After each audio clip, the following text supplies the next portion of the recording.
सुना दर्द ये धनी बाका कहा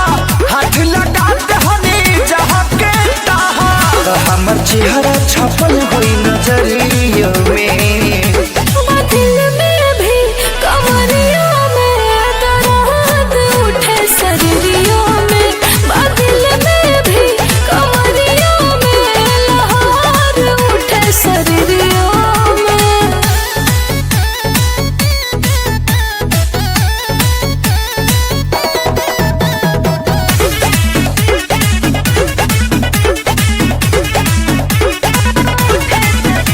किया है कैसे कोई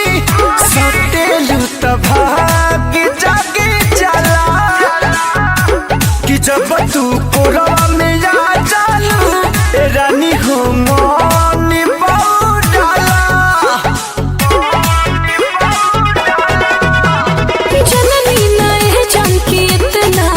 जालिम बड़ा तू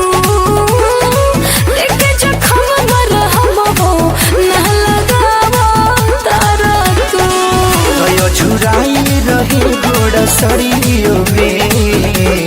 दिल में भी कमरियों में दर्द उठे शरीरियों में दिल में भी कमरियों में लहर उठे शरीरियों में।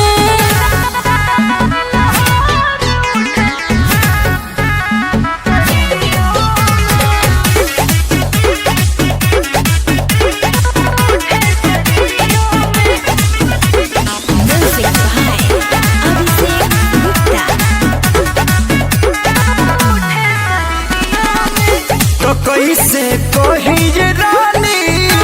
मरदों के दर्द होला कैसे बरस जानी हमारा पवन के सोला हमलाए बाबू छुटे तना हम तोहरा के दे जवन करे के मोहन करी संजय खुद से ही तो करे मम्मी काढ़े लगलू अब खेसरी